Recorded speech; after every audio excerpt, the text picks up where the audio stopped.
పవన్ కళ్యాణ్ గారిని మాట్లాడాల్సిన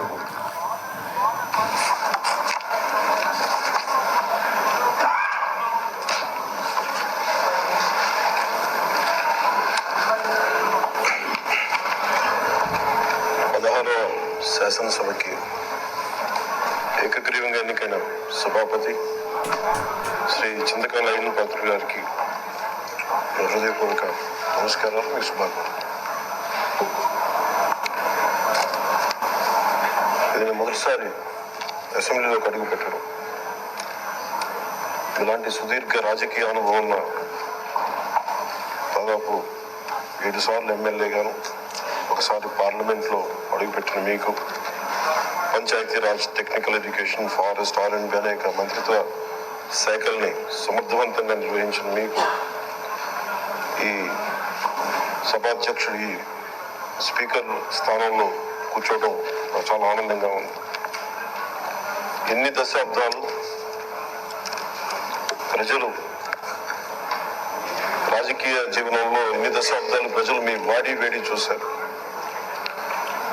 మీకు కోపం వస్తే ఋషికొండను చెక్కినట్టు ప్రత్యర్థులకి పొద్దునైన ఉత్తరాంధ్ర యాసలో గుండు కొట్టేస్తారు. ఒకటే భావిస్తాం సార్, ఇకపైన మీకు తిట్టే అవకాశం లేకపోవడం. కానీ మీద సభలో ఎవరు తిడుతున్నా దాన్ని ఆఫ్ చేసే బాధ్యత మీ చేతిలో ఉంది. మీరే మైక్ ఆఫ్ చేయాలి. అంటే మా చిన్నప్పుడు నేను చూసాను, ఒకసారి అల్లరి చేసే అబ్బాయిని క్లాస్ లీడర్ చేసాము చిన్నప్పుడు మా స్కూల్లో. కానీ ఇన్నాళ్ళు ప్రజలు మీ వాడి వేడి పలుకులు, మీ ఘాటైన వాగ్దాటి చూశారు. ఈ రోజు నుంచి రాష్ట్ర ప్రజలు మీ హుందాతనం చూస్తారు. డిబేట్స్ వెనకాల దాక్కుని సంస్కారహీనమైన భాషల్ని, భావాల్ని రకరకాల మాధ్యాల్లో విరజిమ్ముతూ ఉంటారు. దాని నియంత్రణ మీ ఆధ్వర్యంలో ఇక్కడి నుంచే మొదలవ్వాలి. ఇందాక సభా నాయకులు, గౌరవ ముఖ్యమంత్రి శ్రీ చంద్రబాబు నాయుడు గారు చెప్తారు, ఆడబిడ్డలు ఏ విధంగా నలిగిపోయారు ఈ రాష్ట్రంలో గత 5 సంవత్సరాల్లో. చిన్న లేదు, పెద్ద లేదు, ఎవరని లేదు. ఎవరన్నా సరే ఒక మాట మాట్లాడితే వాళ్ళు వ్యక్తిగతంగా దూషణ, సోషల్ మీడియాలో వాళ్ళని క్యారెక్టర్ అసాసినేట్ చేయటం, వాళ్ళు పెద్ద నాయకులు కావచ్చు, కార్యకర్తలు కావచ్చు, వాళ్ళకి ఎదురు తిరిగి ఒక ఒపీనియన్ చెప్పి ఎవరైనా సగటు మనిషి కూడా కావచ్చు. అది ఇక్కడితో ఈ రోజు నుంచి ఆగిపోవాలి అధ్యక్షుడు. అది మీ ఆధ్వర్యంలోనే మొదలవ్వాలి. గత ప్రభుత్వం తాలూకు సభ జరిగిన విధానం చూస్తే ఈ వ్యక్తిగత దూషణ ఇవన్నీ చాలా ఇబ్బంది పెట్టే ప్రజలు. ఈ రోజున వాళ్ళకి 11 సీట్లకు పరిమితం అయ్యారు. ఈ రోజు లేదు, ధైర్యం లేదు వాళ్ళకి. విజయాన్ని తీసుకోగలిగారు కానీ ఓటమి కూడా ధైర్యంగా పుచ్చుకునే వాళ్ళకి స్థాయి లేదు. వాళ్ళకి పారిపోయారు ఇక్కడి నుంచి. భావంలో ఉండే తీవ్రత భాషలో ఉండాల్సిన అవసరం లేదు. భాష మనుషుల్ని కలపడానికి కానీ విడగొట్టడానికి కాదు. భాష విద్వేషం రేపడానికి కాదు, పరిష్కరించడానికి. ఎంత జటిలమైన సమస్య అయినా, భయంకర సమస్య అయినా చర్చల ద్వారా పరిష్కరించుకోవడానికి కానీ వివాదం సృష్టించడానికి కాదు. ఈ సభ ఉన్నది అందుకు. కానీ మనం చూసింది వాళ్ళ దగ్గర నుంచి బూతులతోటి, వ్యక్తిగత దోషులతోటి రాష్ట్ర పురోభివృద్ధిని ఆపేశారు.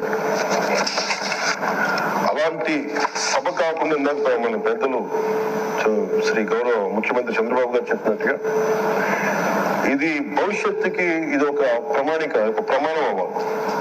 2047 వరకు ఇంత అద్భుతమైన స్థానంలో మనకి ఆంధ్రప్రదేశ్ తెలుగు జాతి అత్యున్నత ఉన్నత స్థాయికి వెళ్ళాలంటే ఈ రోజు మనం వేసే ప్రతి అడుగు అది భవిష్యత్ తరాలకు ఒక నిర్దేశక, ఒక టచ్ స్టోన్ గా ఉండిపోవాలి, గిట్ రాయిగా ఉండిపోవాలి.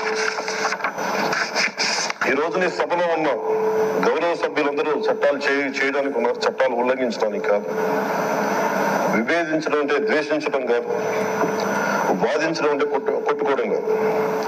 ఇవన్నీ విభేదించడం, వాదించడం ఇవన్నీ ప్రజాస్వామ్యానికి చాలా మౌలికమైన పునాదులు. ఆంధ్రప్రదేశ్ ఆవిర్భావం జరిగి అసలు భాషా ప్రయుక్త రాష్ట్రాల ఆవిర్భావమే మన ఆంధ్ర రాజ్యంతో మొదలైంది. అమరజీవి పొట్టి శ్రీరాములు గారి బలిదానం మీద మన రాష్ట్రం పుట్టింది. 56 రోజులు తిండి తిప్పలు తినకుండా నరకం అనిపిస్తూ ఆయన బలైపోయారు.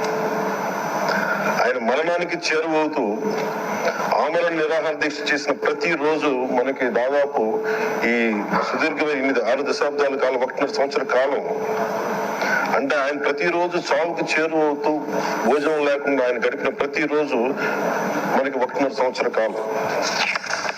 అలాంటి నేపథ్యంలో అలాంటి మహోన్నతుడు శ్రీ పొట్టి శ్రీరాములు గారి త్యాగాన్ని కనుక మనం ఈ సభలో ప్రజా సంక్షేమం కోసం మాత్రమే చర్చలు జరగాలి, వాదోపవాదాలు హద్దులు దాటకుండా ఉండాలి, వ్యక్తిగత దూషణకి తావివ్వకుండా ఉండాలి. అలా కాకుండా గత ప్రభుత్వం లాగే ఈ సభని తిట్లకి బూతులకి కొట్లాటకి వాడితే ప్రతి నిమిషం పొట్టి శ్రీరాములు గారి బలిదానాన్ని అవమానం చేసినట్టే. ఒక గొప్పవాడు, ఒక మహానుభావుడు బతికినప్పుడు మాత్రమే